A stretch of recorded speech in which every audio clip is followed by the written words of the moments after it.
Hello students, कैसे हैं आप सब। आशा करती हूँ आप अच्छे होंगे और अच्छे से अपनी पढ़ाई कर रहे होंगे।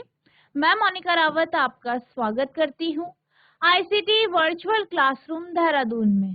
बच्चों, आज हम क्लास 10th का जो आपका सब्जेक्ट है साइंस, उसका chapter magnetic effects of electric current को कंटिन्यू करेंगे। तो बच्चों, पिछले लेक्चर में हम सोलेनॉइड के बारे में पढ़ रहे थे। इसके साथ हमने ये देखा था कि अगर आपके पास कोई एक सिंगल लूप है, ठीक है, कोई तार है जो सिंगल लूप है जिसका अगर उससे धारा प्रवाहित होती है तो करंट की जो डायरेक्शन है वो क्या होगी, और जो मैग्नेटिक फील्ड लाइन है यानी जो आपकी चुंबकीय क्षेत्र रेखाएं हैं वो किस प्रकार से बनेंगी। ठीक है, इसके साथ साथ हमने बहुत सारी मतलब n नंबर ऑफ कॉइल्स के लिए भी ये देखा था, और ये भी जाना था कि किसी भी कंडक्टर से अगर आप करंट के प्रवाह को यानी धारा के प्रवाह को बढ़ा देते हैं तो जो है इसका जो है मैग्नेटिक फील्ड पे क्या इफेक्ट पड़ता है। आई होप आपको ये सारे टॉपिक समझ में आए होंगे। अब हम चलते हैं अपने अगले टॉपिक की ओर। तो बच्चों, अब हम चलते हैं अपने स्मार्ट बोर्ड की ओर।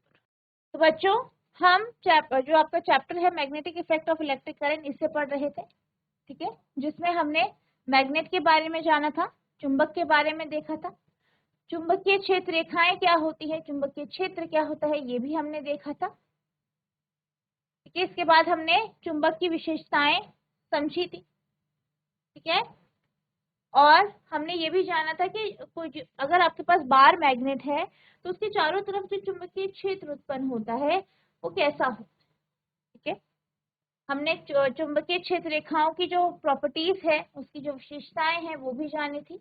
ये देखा था कि जो चुंबकीय क्षेत्र रेखाएं हैं वो छड़ चुंबक के उत्तरी ध्रुव से निकलती हैं और दक्षिणी ध्रुव में जाती। इसके बाद हमने ये भी देखा था कि किस तरीके से बैटरी का जो आपने बैटरी है, बैटरी के दोनों टर्मिनल्स को चेंज करके आप किस तरीके से करंट के फ्लो को, धारा के प्रवाह को बदल सकते हैं। इसके बाद हमने ये भी देखा था कि अगर हमारे पास सिंगल कंडक्टर है यानी एक स्ट्रेट कंडक्टर है, एक सीधा चालक है जिससे धारा प्रवाहित हो रही है, तो उस कंडक्टर के चारों तरफ जो मैग्नेटिक फील्ड लाइंस होती हैं वो किस तरीके से होती हैं। ठीक है, जिसको हमने एक्टिविटी के माध्यम से समझा था। इसके बाद हमने राइट हैंड थंब रूल के बारे में समझा था। ठीक है, और हमने सर्कुलर लूप यानी जो आपका वृत्ताकार लूप होता है, इसके माध्यम से अगर विद्युत धारा प्रवाहित हो रही है तो चुंबकीय क्षेत्र किस प्रकार से उत्पन्न होता है ये भी जाना था। ठीक है, तो ये सब देखा था। परिनालिका में विद्युत धारा के कारण चुंबकीय क्षेत्र ये भी जाना था, यानी जो मैग्नेटिक फील्ड है due to current carrying solenoid, इसके बारे में हमने देखा।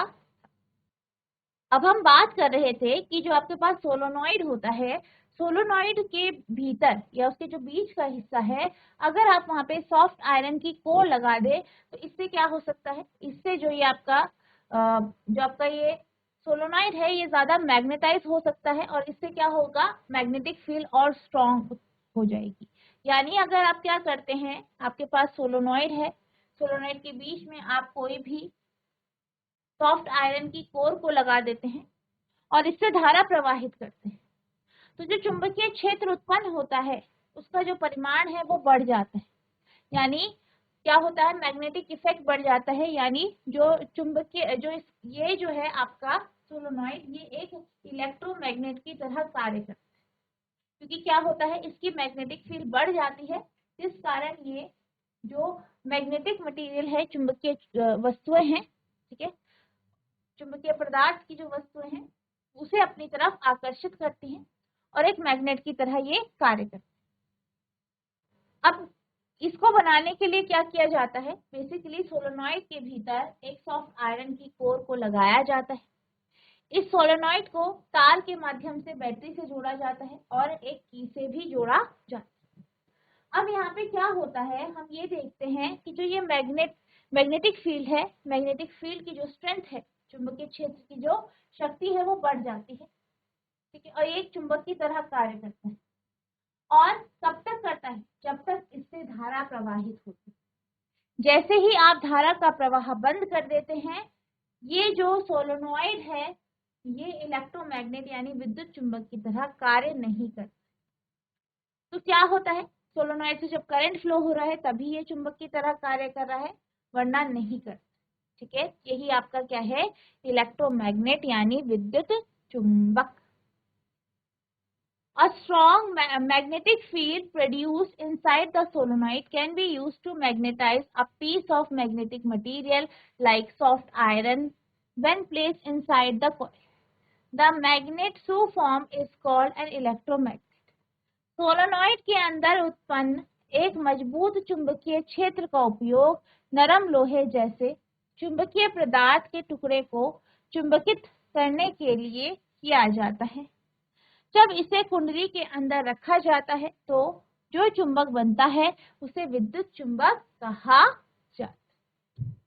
A current carrying solenoid coil is used to magnetize steel rod inside it, an electromagnet। यानी जो आपके पास सोलेनॉइड होता है इसके अंदर स्टील रॉड रखी जाती है, जिस कारण ये क्या करता है, एक इलेक्ट्रोमैग्नेट यानी विद्युत चुंबक की तरह कार्य करता है। तो बेसिकली यहाँ पे क्या रखा जाता है, मैग्नेटिक मटेरियल जैसे कि सॉफ्ट आयरन। ठीक है, अब हम बात करते हैं force on a current carrying conductor in a magnetic field. यानी हम अब बात करेंगे कि जब हम किसी भी ऐसे कंडक्टर, ऐसे चालक को मैग्नेटिक फील्ड पे रखते हैं जिससे धारा प्रवाहित होती है, तो इस कारण जो है कंडक्टर पे किस प्रकार का बल लगता है यानी फोर्स लगता है। अब इसको समझने के लिए आपको एक एक्टिविटी करनी पड़ेगी, ये एक्टिविटी को समझना पड़ेगा जो है आपकी 13.7। इसमें आपको क्या करना है, आपको एक लोहे की रॉड लेनी है, इस लोहे की रॉड को आपको तारों से जोड़ना है। ठीक है, किससे जोड़ना है, तार से जोड़ना है। आप देख सकते हैं लोहे की रॉड है, ठीक है, ए बी रॉड है। ए बी का जो सिरा ए है उसे हमने तार से जोड़ा, तार के माध्यम से हमने इसे बैटरी से जोड़ा, बैटरी से फिर स्विच से जोड़ के जो तार है उसको सिरे बी से जोड़।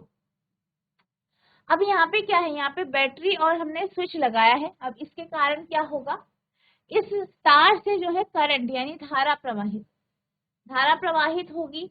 ठीक है, इस ये जो आपके पास रॉड है इससे भी धारा प्रवाहित होगी। अब क्या किया जाता है, इसको एक जो है स्टैंड पे लगाया जाता है। ठीक है, स्टैंड पे रखा जाता है, स्टैंड पे लटकाया जाता है और फिर क्या किया जाता है, एक हॉर्सशू मैग्नेट लिया जाता है। आप देख सकते हैं रेड कलर का मैग्नेट आपको दिखाई दे रहा होगा। इसको क्या किया जाता है, इसको जो है ये जो रॉड है लोहे की या कंडक्टर है जो इसके पास इसके एक सिरे की तरफ रखा जाता है। आप यहाँ पे देख सकते हैं, यहाँ पे हमने सिरा ए रखा है। ठीक, और हम किस तरीके से रख रहे हैं, हम जो है इस मैग्नेट को इस तरीके से रख रहे हैं कि जो साउथ पोल है वो ऊपर की साइड है और नॉर्थ पोल नीचे की साइड। अब क्या होता है, जैसे हम यहाँ पे ऑब्जर्व करते हैं कि जो आपका ये रॉड है इससे धारा प्रवाहित हो रही है बी से ए की ओर। ठीक है, और हमने क्या किया है, यहाँ पे साउथ पोल और यहाँ पे नॉर्थ पोल रखा है। तो क्या देखा जाता है कि जब हम मैग्नेट को इस तरीके से रखते हैं तो ये देखा जाता है कि जो ये रॉड है ये मैग्नेट की तरफ आकर्षित होती है। ठीक है, इसकी तरफ आकर्षित हो रही है, मैग्नेट की ओर आकर्षित हो रही है, मैग्नेट की ओर अट्रैक्ट हो रही है, उसकी तरफ मूव करती हुई दिख रही है। यानी इस पे क्या हो रहा है, फोर्स लग। तो यहाँ पे क्या हो रहा है, यहाँ पे जब किसी भी करंट कैरिंग कंडक्टर से यानी ऐसा चालक जिससे धारा प्रवाहित हो रही है उसे मैग्नेटिक फील्ड यानी चुंबकीय क्षेत्र में रखा जाता है, तो ये देखा जाता है कि ये जो है आपका जो है गति करता है। और यहाँ पर जब हमने साउथ पोल ऊपर रखा है और नॉर्थ पोल नीचे रखा है तो गति किस तरफ हो रही है, मैग्नेट की ओर। ठीक है, और करंट का फ्लो कहाँ से है, बी से ए की। अब क्या किया जाता है, करंट के फ्लो को रिवर्स करा जाता है। ठीक है, अब करंट के जो फ्लो को रिवर्स किया जाता है फिर यहाँ पे इसी तरीके से मैग्नेट को रखा जाता है, करंट के फ्लो को रिवर्स किया जाता है। फिर क्या देखा जाता है कि जो हमारा रॉड है वो ए से बी से ए की ओर नहीं बल्कि बी या फिर ए जो है मैग्नेट की तरफ नहीं, जब बल्कि ए जो है मैग्नेट से दूर जा रहा है। अब इसी तरीके से क्या किया जाता है, फिर जो है पहली पोजीशन में, जैसे कि पहली स्थिति थी, उसमें रखा जाता है आपका पूरा कनेक्शन। ये जो चुंबक है, चुंबक का साउथ और नॉर्थ पोल को रिवर्स किया जाता है, यानी उल्टा कर दिया जाता है, यानी साउथ की जगह नॉर्थ पोल रखा जाता है और नॉर्थ की जगह साउथ पोल। फिर देखा जाता है, तो फिर क्या देखा जाता है कि जो आपका कंडक्टर है वो फिर बी से या ए जो सिरा है वो दूर जा रहा है। फिर क्या किया जाता है, फिर से जो है बैटरी को रिवर्स किया जाता है और जो आपका मैग्नेट है वो ऐसे ही रखा जाता है, यानी ऊपर की तरफ नॉर्थ पोल और नीचे की तरफ साउथ पोल। तो देखा जाता है कि ये जो रॉड है ये जो है मैग्नेट की ओर मूव कर। तो यहाँ पे क्या देखा गया, यहाँ पे ये देखा गया कि जब भी हम किसी करंट कैरिंग कंडक्टर को, कोई ऐसा चालक जिससे धारा प्रवाहित हो रही है, उसे अगर हम मैग्नेटिक फील्ड यानी चुंबकीय क्षेत्र में रखते हैं, तो ये जो कंडक्टर है, ये जो चालक है, ये फोर्स को एक्सपीरियंस करता है। और फोर्स को जो एक्सपीरियंस ये करता है, यानी इस पे जो बल लगता है वो किस तरफ होता है, ये डिसाइड करता है मैग्नेटिक फील्ड की जो डायरेक्शन है वो, और किस जो है किस डायरेक्शन में, किस दिशा में करंट फ्लो कर रही है वो। The displacement of the rod in the above activity suggests that a force is exerted on current carrying aluminum rod when it is placed in a magnetic field. यहाँ पे क्या देखा गया, यहाँ पे ये देखा गया कि जो रॉड है, इस एक्टिविटी में जो रॉड है उसका जो डिस्प्लेसमेंट हुआ है, उसका जो विस्थापन हुआ है, ठीक है, वो हमें यहाँ पे देख रहे हैं। और ये किस कारण हो रहा है, फोर्स के कारण, जो कि किस पे लग रहा है, करंट कैरिंग एल्यूमिनियम में, यानी जो आपकी रॉड है एल्यूमिनियम रॉड, उससे करंट पास हो रहा है और उसके ऊपर ये निर्भर कर, ठीक है। It also suggest that direction of force is reverse when the direction of current through the conductor is reverse. और क्या एक और चीज देखी गई कि जैसे हमने धारा का प्रवाह बदला, तो जो फोर्स की डायरेक्शन है, यानी बल की जो दिशा है, वो भी विपरीत हो गई, यानी वो भी बदल, ठीक है। उपरोक्त गतिविधि से छड़ के विस्थापन से पता चलता है कि जब विद्युत धारा प्रवाहित एल्यूमिनियम छड़ का चुंबकीय क्षेत्र में रखा जाता है तो उस पर एक बल लगता है। उपरोक्त गतिविधि में छड़ के विस्थापन से पता चलता है कि जब विद्युत धारा प्रवाहित एल्यूमिनियम छड़ को चुंबकीय क्षेत्र में रखा जाता है तो उस पर एक बल लगता है। अब जैसे कि हमने बात की थी, पहले हमने क्या किया था, हमने पहले जो है मैग्नेट को जैसे ऊपर की तरफ साउथ और नीचे की ओर जो है नॉर्थ रख के देखा था, करंट को रिवर्स किया था, तो क्या हुआ था, जो आपका रॉड था, ठीक है, जो आपकी एल्यूमिनियम की जो छड़ थी या रॉड था, वो आपने देखा कि उसका जो मोशन है, उसकी जो गति है वो बदल गई है, वो रिवर्स हो गई। फिर बाद में हमने क्या किया, बाद में हमने मैग्नेट के पोल्स को इंटरचेंज किया, यानी पहले ऊपर साउथ था, नीचे नॉर्थ था, फिर हमने क्या किया, ऊपर नॉर्थ रखा और नीचे साउथ रखा। फिर हमने ऑब्जर्व किया, फिर देखा, तो हमने क्या देखा, हमने ये देखा कि इस केस में भी क्या हुआ, जैसे ही हम पोल्स को चेंज कर रहे हैं, यानी हम क्या कर रहे हैं, मैग्नेटिक फील्ड की डायरेक्शन को बदल रहे हैं, तो उसके कारण क्या हुआ, उसके कारण जो रॉड है, रॉड में जो मोशन हो रहा है, जो फोर्स लग रहा है, उसकी दिशा भी बदल गई या उल्टी हो गई, विपरीत हो। Now change the direction of the field to vertically downwards by interchanging the two poles of the magnet. It is once again observed that the direction of force acting on the current carrying rod gets reversed. अब field की दिशा को लंबवत नीचे की ओर बदले, चुंबक के दोनों ध्रुवों को आपस में बदलना, ठीक है, मतलब हमने क्या किया, उसके चुंबक के जो दो ध्रुव है उनको बदला। एक बार फिर यह देखा गया कि धारा प्रवाहित छड़ पर लगने वाले बल की दिशा उलट जाती है, यानी कि विपरीत हो जाती। यानी क्या ऑब्जर्व किया गया, पहले करंट के फ्लो को चेंज करके फोर्स की डायरेक्शन बदली, फिर क्या देखा गया, फिर ये देखा गया कि जैसे हमने मैग्नेट के पोल्स को रिवर्स कर दिया, यानी नॉर्थ साउथ पोल की जो स्थिति है उसे बदली, तो इस कारण क्या हुआ, जो रॉड है वो, उसका जो मोशन है वो भी बदल। It shows that the direction of the force on the conductor depends upon the direction of current and direction of the magnetic field. इससे पता चलता है कि चालक पर लगने वाला बल की दिशा धारा की दिशा और चुंबकीय क्षेत्र की दिशा पर निर्भर करता है। यानी इस एक्सपेरिमेंट से हमें क्या पता चला, इससे हमें ये पता चला कि जो चालक है, ठीक है, जो कंडक्टर है, उस पर जो भी बल लगता है वो दो चीजों पे निर्भर करता है। क्या क्या चीज है वो? एक है करंट, जो करंट का फ्लो है, ठीक है, और दूसरा magnetic field, direction of current, और दूसरा क्या है? मैग्नेटिक फील्ड, यानी धारा की दिशा और चुंबकीय क्षेत्र।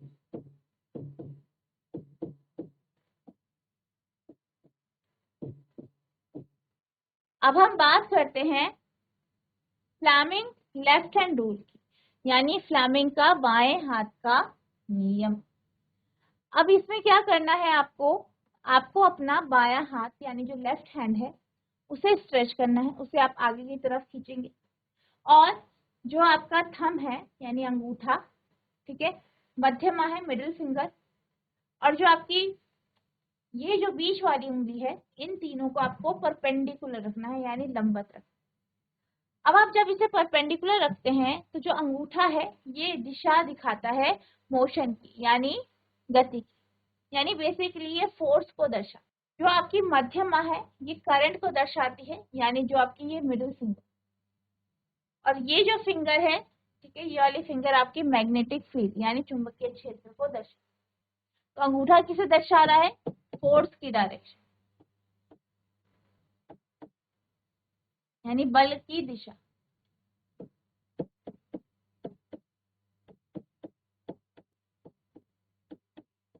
फिंगर किसे दर्शा रही है? मैग्नेटिक फील्ड यानी चुंबकीय क्षेत्र,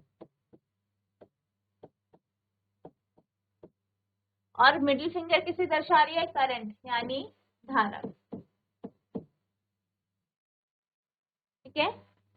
और आपकी तीनों फिंगर कैसी होनी चाहिए? 90 डिग्री। तो इस रूल के हिसाब से अगर आपको चुंबकीय क्षेत्र की दिशा पता है, आपको करंट की दिशा पता है, तो आप बल निकाल सकते हैं, ठीक है, या मोशन निकाल सकते हैं, किस दिशा में गति हो रही है। इसी तरीके से आप जो है इसका उपयोग करके जो है मोशन या फोर्स की दिशा का पता लगा सकते हैं। अब हम बात करते हैं गैल्वेनोमीटर की। तो बेसिकली जब हम गैल्वेनोमीटर के बारे में बात करते हैं तो गैल्वेनोमीटर क्या है? गैल्वेनोमीटर एक ऐसा डिवाइस है, ऐसी युक्ति है जिससे हम करंट को यानी धारा को मेजर करते हैं। बेसिकली यहाँ पे जो करंट का मेजरमेंट होता है, धारा का जो मापन होता है, वो बहुत कम धारा का होता है, यानी कम क्वांटिटी में जो धारा होती है, कम मात्रा में जो धारा होती है, उसको हम गैल्वेनोमीटर के माध्यम से मेजर करते हैं, या हम इसके माध्यम से ये देख पाते हैं कि कोई भी परिपथ है, कोई भी सर्किट है, उसमें धारा है या नहीं। आप यहाँ पे देख सकते हैं गैल्वेनोमीटर में आपके जो रीडिंग होती है वो माइक्रो एम्पेयर में मिलती है। आप देख सकते हैं यहाँ पे स्केल माइक्रो एम्पेयर का है।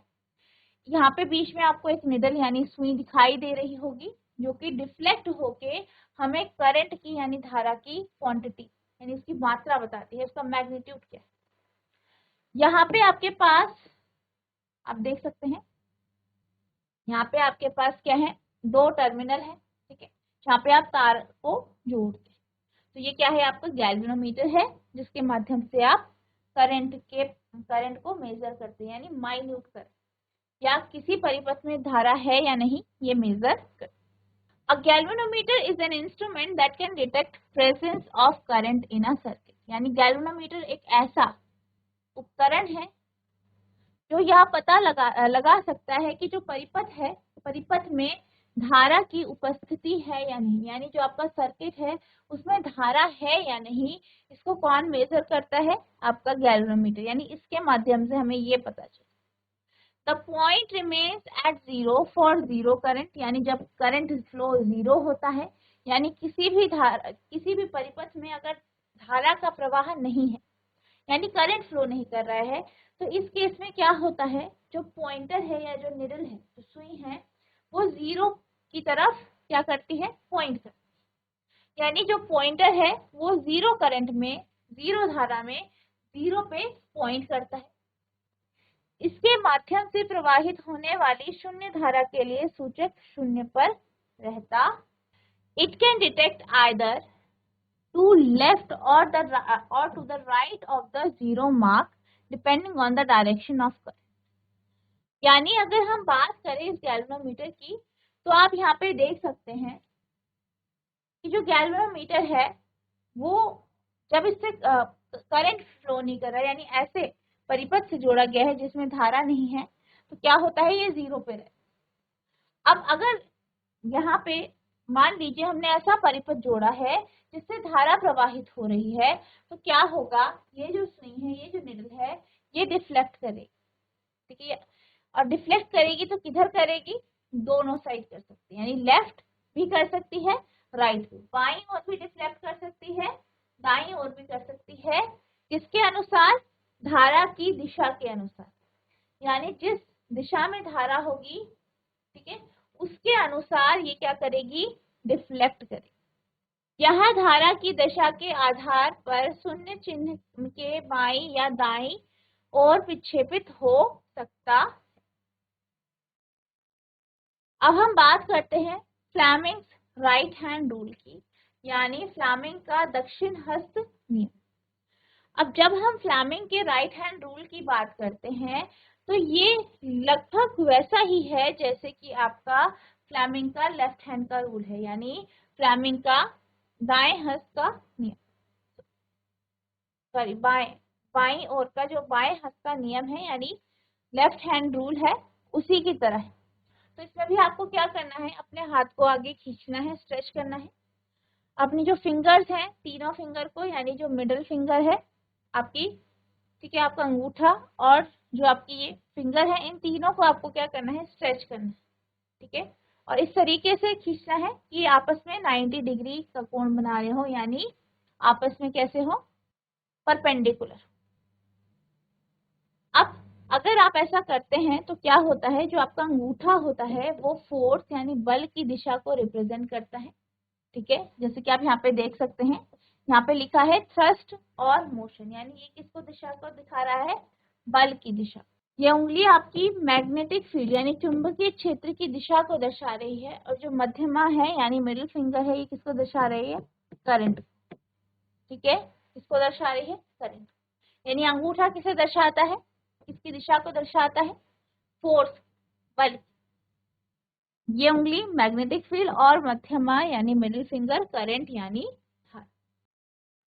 अब आपके पास दो प्रकार के करंट होते हैं, ठीक है। एक होता है आपका एसी और दूसरा है डीसी।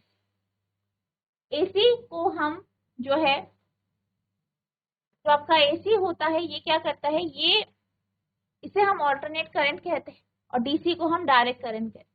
तो ऑल्टरनेट करंट यानी जो प्रत्यावर्ती धारा होती है, ये क्या करती है, ये कुछ टाइम बाद अपनी जो है, जो उसकी डायरेक्शन है, उसका जो फेज है, उसे बदल दे, ठीक है। तो यहाँ पे क्या होता है, ये क्या करती है, ये अपनी डायरेक्शन को जो बदलती है वो 1/100 सेकेंड यानी 1/100 सेकेंड के बाद चेंज करती है, और इसकी जो फ्रीक्वेंसी होती है वो 50 हर्ट्ज की होती है। बेसिकली अगर हम एसी की बात करें, ऑल्टरनेट करंट की बात करें, तो ये जो धारा है जो आपके घरों में जो है पावर सप्लाई के माध्यम से जो भेजी जाती है, यानी जो तारों के माध्यम से आपके घरों तक आती है, वो आपकी एसी करंट हो। वहीं अगर हम डीसी की बात करें, डीसी को हम डायरेक्ट करंट कहते हैं। और जैसे कि आपकी बैटरी होती है, ठीक है, बैटरी वगैरह में आपकी जो करंट मिलती है वो डीसी होती है। अगर हम एसी की बात करें तो एसी करंट जो है, इसमें एनर्जी का लॉस काफी कम होता है। आप काफी दूर या लॉन्ग डिस्टेंस तक क्या कर सकते हैं, एसी को इधर से उधर ले जा सकते हैं, यानी अल्टरनेट करंट को एक जगह से दूसरी जगह तक पहुंचा सकते हैं। वहीं जब हम डायरेक्ट करंट की बात करते हैं, तो डायरेक्ट करंट में क्या होता है, आप इसको क्या कर सकते हैं, तारों के माध्यम से इधर से उधर तो नहीं ले जा सकते, पर आप इसे क्या कर सकते हैं, ये पोर्टेबल होते हैं, आप इसे जो है जैसे बैटरी होती है आप इधर से उधर उसको पूरा ले जा सकते हैं, ठीक है। और इनका उपयोग जो है आपका जैसे बैटरी में किया जाता है, बैटरी से ही आपको डीसी मिलती है, ठीक है। तो आप इसे ज्यादा दूर स्थानों तक यानी जो दूर दूर की जगह है वहां तक तारों के माध्यम से नहीं ली जा सकती। इसमें क्या हो जाता है, एनर्जी लॉस हो जाता है। The AC changes direction after every 1/100